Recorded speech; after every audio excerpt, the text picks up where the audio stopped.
capítulo 18.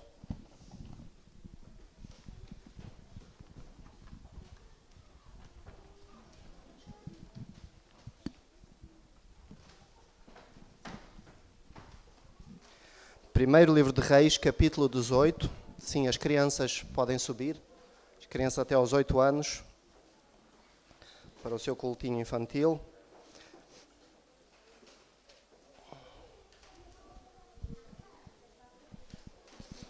E para começar, nós vamos, neste momento, ler a partir do verso 30.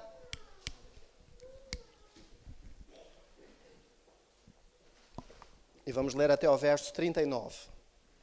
Então, primeiro livro de Reis, capítulo 18, começando no verso 30 até ao verso 39.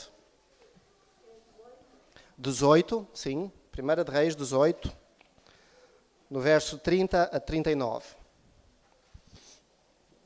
Diz assim: Então disse Elias a todo o povo: Chegai-vos a mim. E o povo se chegou a ele. Elias restaurou o altar do Senhor que estava em ruínas. Tomou 12 pedras, segundo o nome das tribos dos filhos de Jacó, ao qual viera a palavra do Senhor, dizendo: Israel será o teu nome. Com aquelas pedras edificou o altar em nome do Senhor. Depois fez um rego em redor do altar, tão grande como para semear 2 medidas de sementes. Então armou a lenha, dividiu o novilho em pedaços e pô-lo sobre a lenha. E disse: Enchei de água 4 cântaros e derramai-a sobre o holocausto e sobre a lenha. Disse ainda: Fazei-o segunda vez, e o fizeram. Disse mais: Fazei-o terceira vez, e o fizeram terceira vez. De maneira que a água corria ao redor do altar, e ele encheu também de água o rego. No devido tempo, para se apresentar a oferta de manjares, aproximou-se o profeta Elias e disse: Ó Senhor, Deus de Abraão, de Isaque e de Israel, fique hoje sabido que tu és Deus em Israel, e que eu sou teu servo, e que, segundo a tua palavra, fiz todas estas coisas. Responde-me, Senhor, responde-me para que este povo saiba que tu, Senhor, és Deus, e que a ti fizeste retroceder o coração deles. Então caiu o fogo do Senhor, e consumiu o holocausto, e a lenha, e as pedras, e a terra, e ainda lambeu a água que estava no rego. O que vendo todo o povo caiu de rosto em terra, e disse: O Senhor é Deus, o Senhor é Deus. Até aqui. O tema, ou o título da palavra que Deus colocou no meu coração para trazer esta manhã é Restaurando os Altares de Deus. Há muitas coisas que precisam de restauro. Nós vivemos hoje numa sociedade de coisas descartáveis. Coisas que, quando perdem o seu uso ou de algum modo se partem, são para ser deitadas fora. E já lá vai o tempo, ainda que em alguns aspectos isso possa estar a voltar, mas o tempo em que as coisas se consertavam, se reparavam e se voltavam a utilizar. Um exemplo disso é a porcelana ou o vidro. Normalmente, quando nós temos um copo, e eu gostaria de que os irmãos e irmãs pudessem pensar, talvez assim naquele copo, naquela caneca, naquele vaso que tem lá em casa, que talvez mais até do que o valor monetário tem um valor sentimental. E o que aconteceria, ou talvez até já tenha acontecido, quando esse copo ou quando essa coisa que é frágil se parte? É difícil voltar a dar-lhe um uso, é difícil voltar a colocar esses cacos no sítio e voltar a ter alguma coisa que se possa utilizar. Mas no Japão existe uma técnica, que é uma técnica que se chama kintsugi. É uma técnica que procura restaurar estas porcelanas. E tem ali algumas imagens. E isto é feito de uma forma muito valiosa. O que eles fazem, eles pegam pó de barro, misturam com pó de ouro, e depois com aquilo fazem uma pasta, e eles vão restaurando e colando aquelas peças. E deste modo, eles voltam a ter aquelas peças inteiras, já não como estavam antes, mas diferentes, são peças únicas. Não existe mais nenhuma peça no mundo igual àquelas. São peças talvez ainda mais valiosas do que eram antes. São peças às quais se acrescentou à história que já tinham um novo processo, uma nova história. E aquelas peças passam a ser alguma coisa de diferente, alguma coisa de novo, alguma coisa que pode ser reaproveitado novamente. Há coisas que, por muito estragadas que estejam, merecem sempre um esforço para serem restauradas e para poderem ser usadas novamente. Nesta passagem que nós lemos, o profeta Elias precisou de restaurar o altar do Senhor. O altar de Deus que estava deixado ao abandono, estava em ruínas, estava sem condições de poder ser utilizado. Muitos dos altares, eu vou pedir para passar a próxima imagem, só para termos alguns exemplos, eram altares de pedra, portanto em que no fundo empilhavam pedras de um modo mais ou menos tosco ou de um modo mais arranjado. Há ali vários tipos destes altares que poderiam ser encontrados um pouco por todo o território de Israel. E muitos destes altares eram altares que tinham centenas, se não até milhares de anos. Muitos destes altares tinham sido edificados por Abrão, por Isaac, por Jacó, por Josué, por algum dos seus descendentes. E estavam ali há muitos e muitos anos e durante muito tempo eles tiveram o seu uso, eles foram usados como lugares de encontro com Deus. Mas depois, durante algum período em que Israel se desviou, em que Israel procurou outros deuses, aqueles altares foram deixados ao abandono. E tudo aquilo que é deixado ao abandono vai se estragando, vai se deteriorando. O que é que leva um povo que é o povo de Deus, o povo de Israel? Não estamos a falar de um povo qualquer, estamos a falar daquele que era o povo de Deus. O que é que leva esse povo a deixar os altares de Deus num estado de completo abandono? Num estado em que precisavam de reparação. Curiosamente, nós hoje, que somos a igreja, fazemos parte do povo de Deus, mas também podemos, de algum modo, deixar os altares de Deus ao abandono. Hoje, o altar de Deus é a nossa própria vida, é o nosso coração, mais do que, talvez, este lugar onde nos encontramos. Nós somos o templo, nós somos o altar de Deus. Por isso, o apóstolo Paulo exorta-nos, numa passagem bem conhecida, em Romanos capítulo 12, verso 1, ele diz: rogo-vos, irmãos, pelas misericórdias de Deus, que apresenteis os vossos corpos como um sacrifício vivo, santo e agradável a Deus, que é o vosso culto racional. O nosso próprio corpo é um sacrifício, é o lugar de entrega, é o lugar de encontro com Deus. Nós somos o altar. O sacrifício que é apresentado perante Deus somos nós mesmos, é a nossa própria vida. O lugar que Deus estabeleceu para se encontrar connosco está em nós mesmos, está no nosso próprio coração. Não está confinado a um monte, a um edifício ou até a um conjunto de pedras, mas às nossas próprias vidas. E nesse mesmo sentido, há momentos em que esse altar, que somos nós, esse altar que é o nosso encontro com Deus, precisa de ser reparado, precisa de ser restaurado. Quando é que isso acontece? Em que situações? Nós vamos voltar um pouquinho atrás neste mesmo capítulo e nós vamos encontrar 3 momentos ou 3 situações pelas quais é necessário restaurar os altares das nossas vidas. A primeira está logo no princípio do capítulo. Vamos ler capítulo 18, ainda verso 1 até ao verso 5 agora. Diz assim: muito tempo depois veio a palavra do Senhor a Elias, no 3º ano, dizendo: vai, apresenta-te a Acabe, porque darei chuva sobre a terra. Partiu, pois, Elias a apresentar-se a Acabe, e a fome era extrema em Samaria.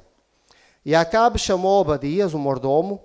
Obadias temia muito ao Senhor, porque quando Jezabel exterminava os profetas do Senhor, Obadias tomou 100 profetas, e de 50 em 50 os escondeu numa cova e os sustentou com pão e água.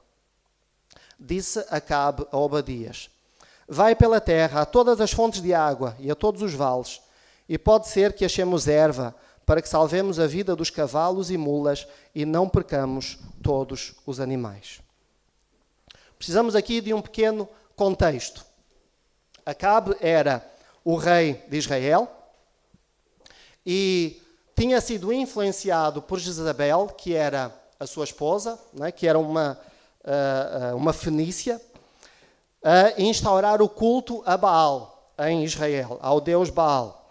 Quando falamos no deus Baal, na verdade falamos num conjunto de deuses. Às vezes a Bíblia usa o termo Baalins, porque no original a palavra Baal literalmente significa Senhor, ou se quisermos Deus.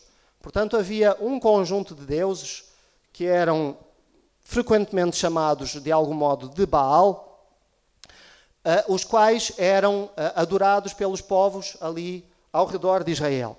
E neste momento, então influenciado pela sua esposa Jezabel, que tinha trazido o Deus da sua própria terra, Israel estava a adorar este Deus Baal. Este Deus Baal era o Deus do bom tempo. Quando nós pensamos em bom tempo, normalmente pensamos em verão, sol, praia, mas numa sociedade que vive à base de agricultura, bom tempo normalmente significa chuva. Significa aquilo que permite, no tempo certo, a abundância da colheita. E chuva era aquilo que não existia em Israel há 3 anos. É o que nós vemos no primeiro verso do capítulo. Durante 3 anos não caiu uma gota de chuva sobre Israel. Onde estava o Deus da chuva? O que estava a fazer o Deus da chuva?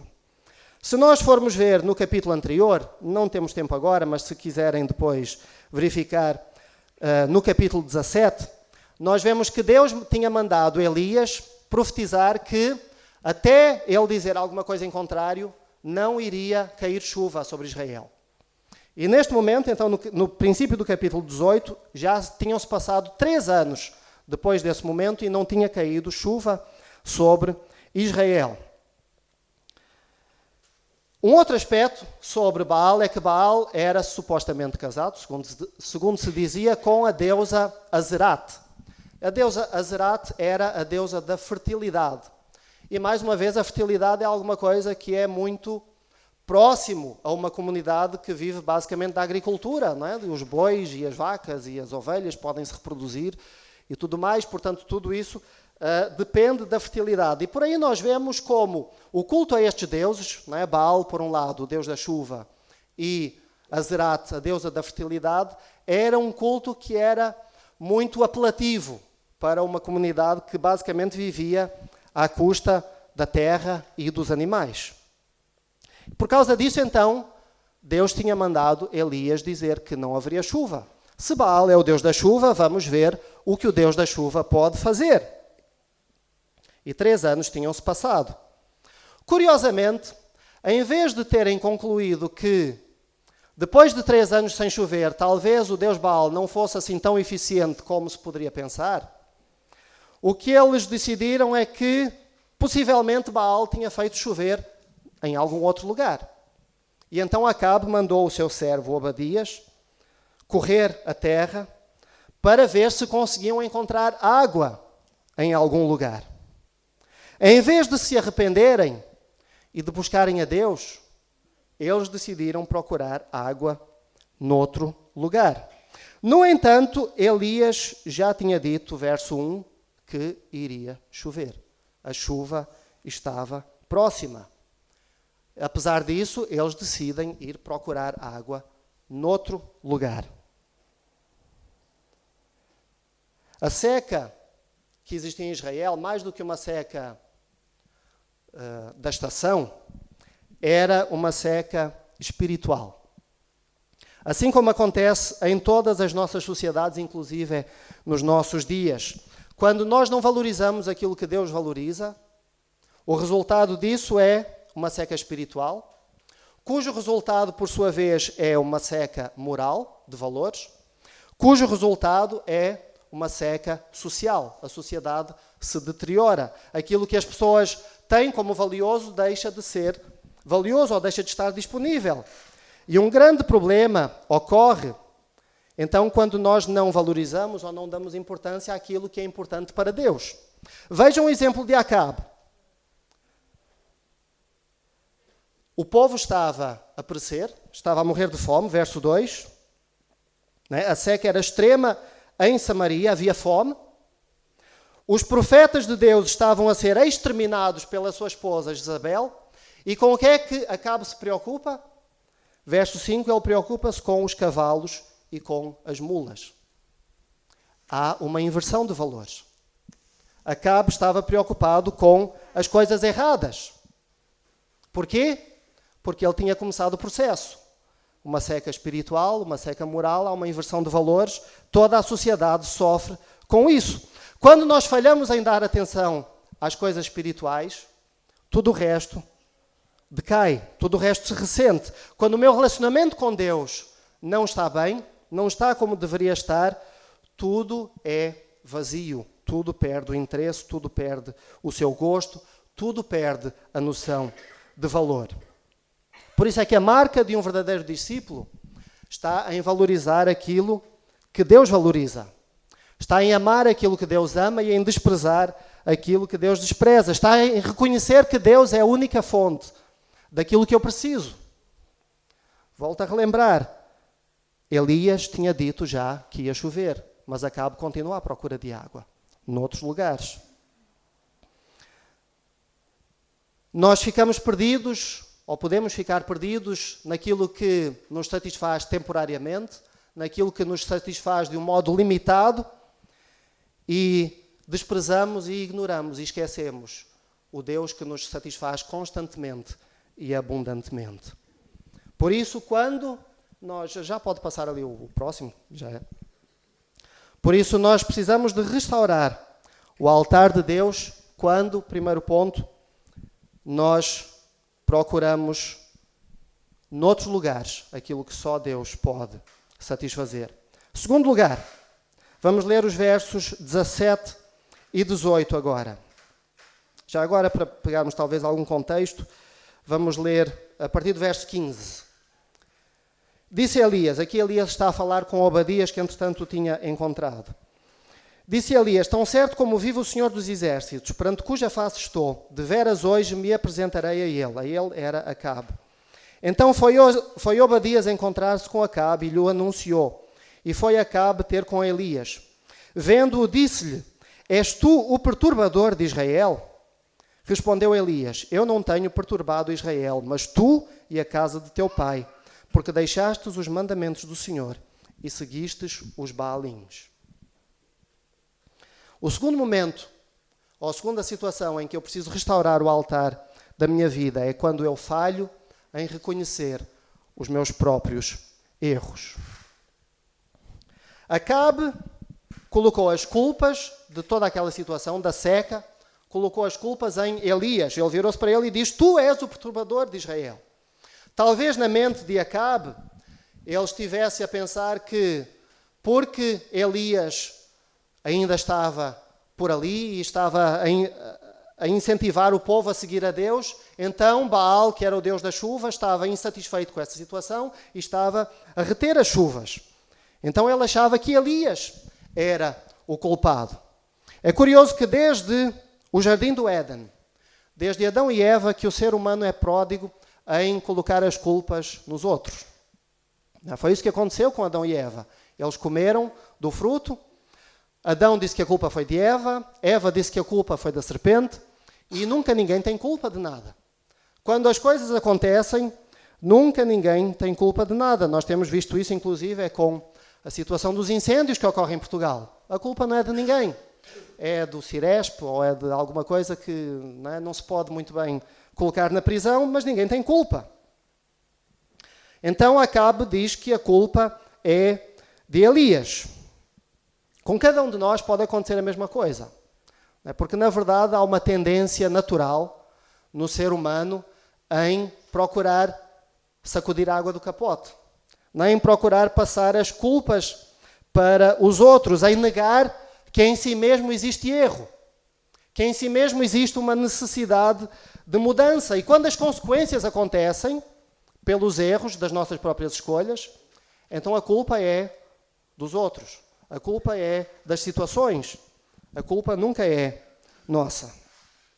Por esse motivo, nós precisamos aprender e reconhecer a verdade como ela é. O salmista Davi reconhece um verso que eu acho muito interessante. No Salmo capítulo 19, verso 12, diz assim: quem pode entender os próprios erros? É uma pergunta. Quem pode entender os próprios erros? E depois ele continua e ele diz: expurga-me, ó Deus, dos que me são ocultos. Davi era alguém que, quando entendia que havia um pecado na sua vida, ele o confessava. Mas ele sabia também que poderia haver pecados na sua vida que eram ocultos para ele mesmo, que ele ainda não tinha tomado consciência, por um motivo ou por outro, de que ele tinha cometido aquele pecado. Muitas vezes isto pode acontecer connosco, é um processo. Às vezes nós estamos a ler a Bíblia e, de algum modo, aquela passagem toca connosco e nós lembramos de alguma coisa, às vezes há muitos anos atrás. Lembro-me uma vez disso, que aconteceu isso comigo, não é mais do que uma vez. Coisas que aconteceram no passado e nós vimos: não, ali eu errei, ali eu falhei.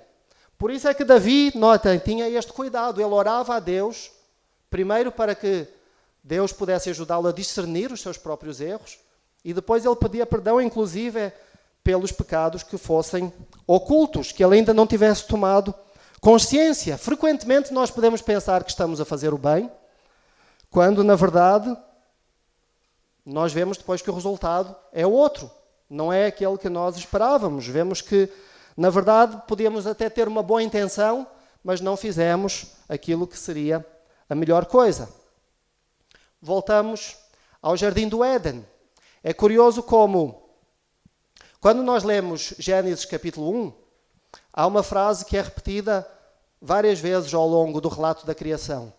Mais do que uma, mas essa frase em específico é a frase em que diz que viu Deus que era bom. Em Gênesis 1, Deus é que diz aquilo que é bom.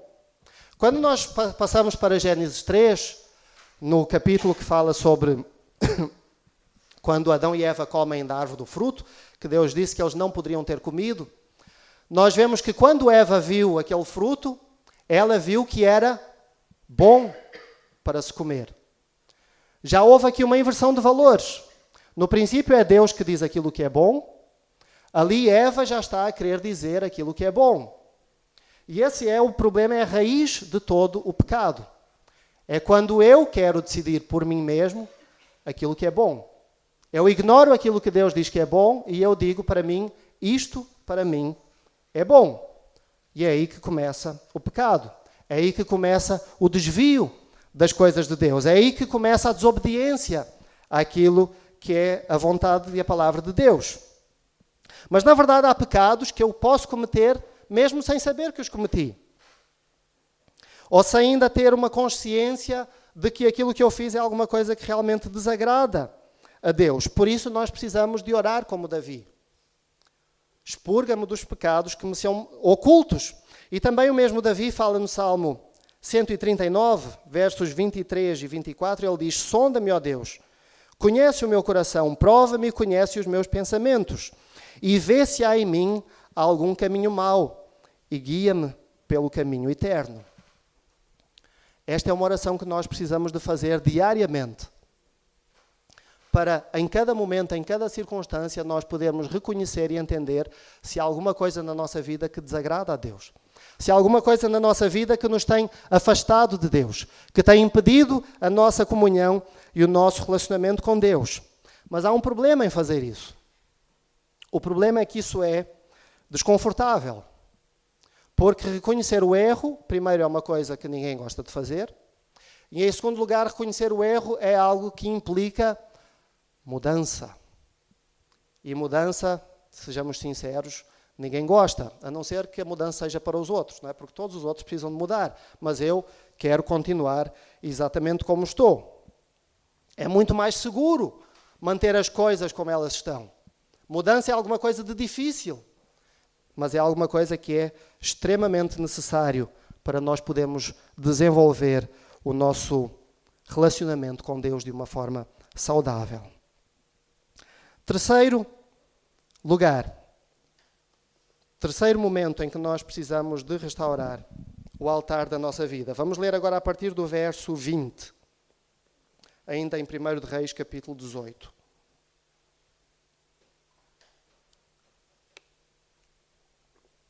Diz assim: Então enviou Acabe mensageiros a todos os filhos de Israel e ajuntou os profetas no Monte Carmelo.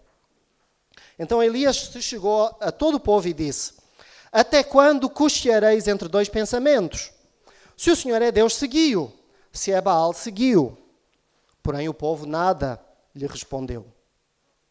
Então disse Elias ao povo: Só eu fiquei dos profetas do Senhor, e os profetas de Baal são 450 homens. Deem-se-nos, pois, 2 novilhos. Escolham eles para si um dos novilhos, e dividindo-o em pedaços, o ponham sobre a lenha. Porém não lhe metam fogo. Eu prepararei outro novilho, e o porei sobre a lenha, e não lhe meterei fogo. Então invocai o nome do vosso Deus, e eu invocarei o nome do Senhor. E há de ser que o Deus que responder por fogo, esse é que é Deus. E todo o povo respondeu e disse: É boa esta palavra. Disse Elias aos profetas de Baal: Escolhei para vós outros um dos novilhos, preparai o primeiro, porque sois muitos. Invocai o nome do vosso Deus, e não lhe metais fogo. Tomaram o novilho que lhe fora dado, prepararam-no e invocaram o nome de Baal, desde a manhã até ao meio-dia, dizendo: Baal, responde-nos. Porém não havia uma voz que respondesse.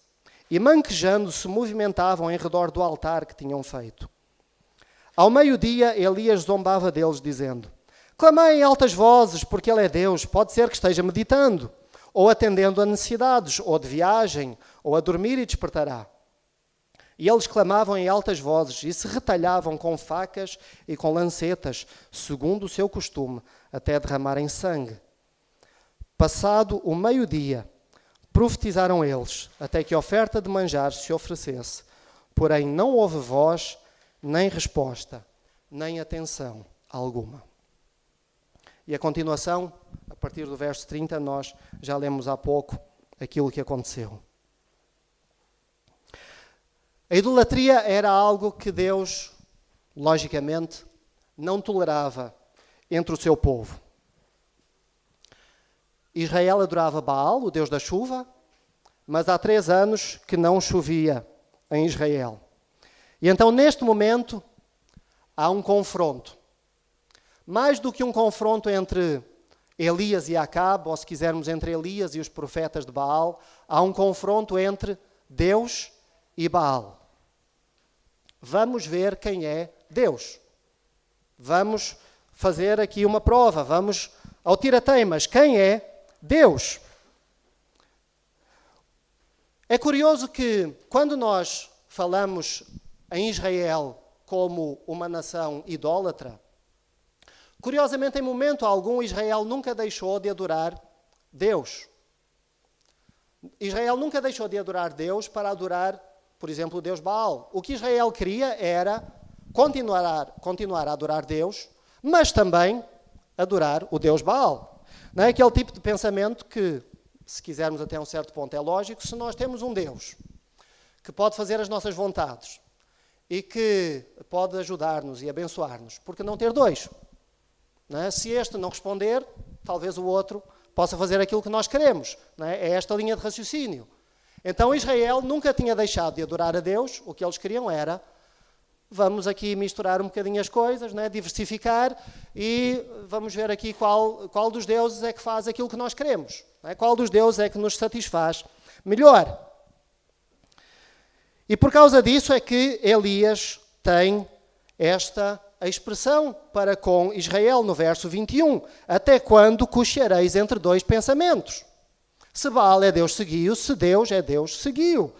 Mas não podemos estar na indecisão, não podemos estar aqui em cima do muro. Temos que tomar uma escolha.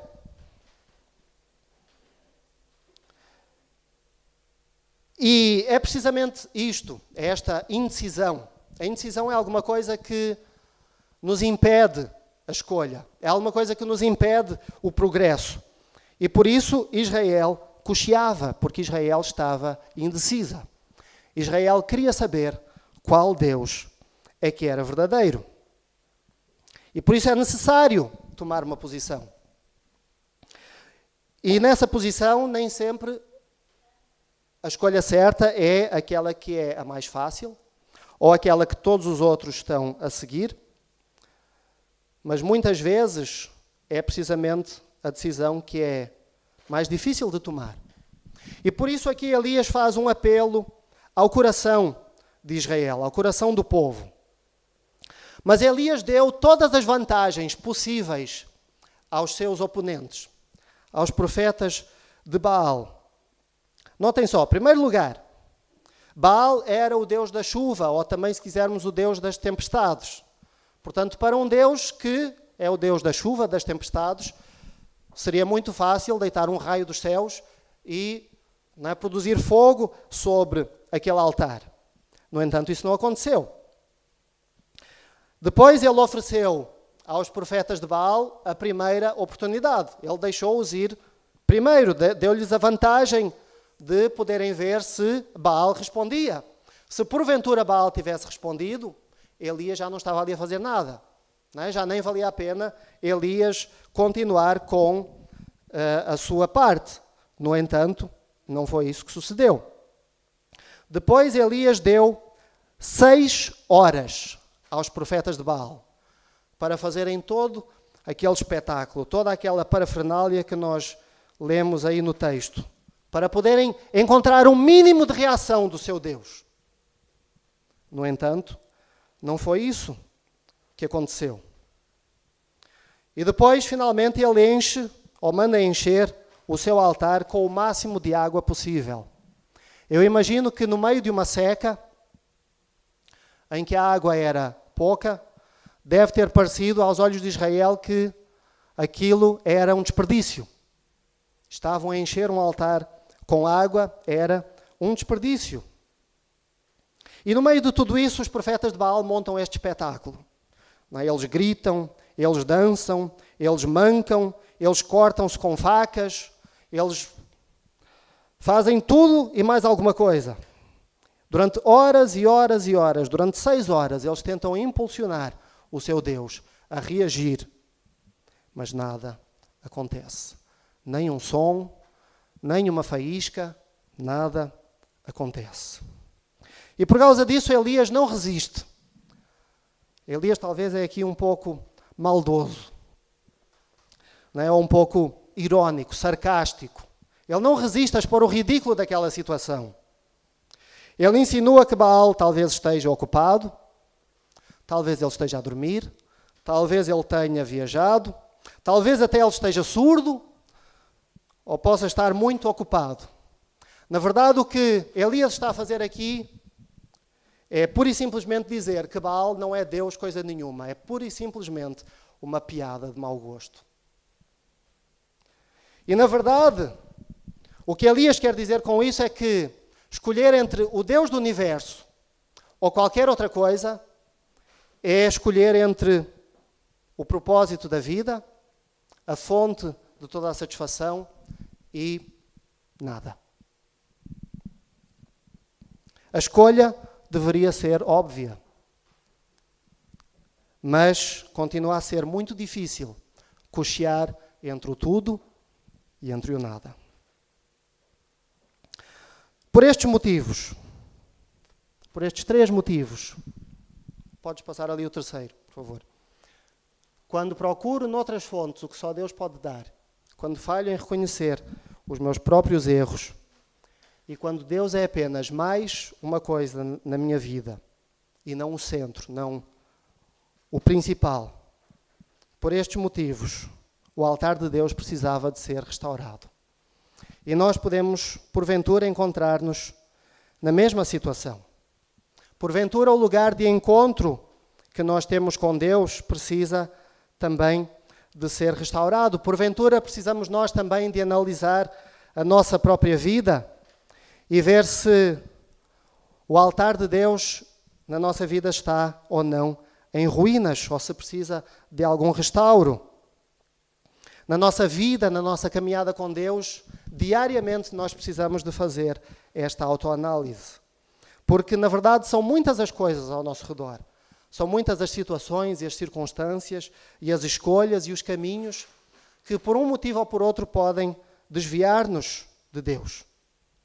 Mas Deus está sempre pronto a convidar-nos, a sua mão sempre está estendida para podermos encontrar-nos com Ele no momento de restauração, de reparação do altar das nossas vidas. Mais do que isso, Ele é um Deus que sempre está pronto a revelar o seu amor, a sua graça, o seu poder nas nossas vidas. Quando o altar de Deus ficou restaurado, nós lemos há pouco, o texto diz que Elias orou e desceu fogo do céu e consumiu tudo, inclusive o próprio altar foi consumido naquele fogo. Na Bíblia, o fogo tem um significado misto. Por um lado, representa julgamento de Deus e, por outro lado, representa alguma coisa que vem de Deus para nos purificar, para nos renovar, para nos restaurar e para nos levar a um nível mais alto no nosso relacionamento com Ele. E uma coisa depende da outra. É através do julgamento de Deus sobre o nosso próprio pecado que nós somos purificados e restaurados. E por isso nós precisamos deste fogo de Deus sobre o nosso altar. Porque tanto o julgamento como a renovação são importantes e são necessários, e Deus deseja fazer isso continuamente nas nossas vidas. Mas nós também devemos estar prontos. Nós devemos estar prontos a restaurar o altar, que é esse lugar onde Deus quer encontrar-se conosco.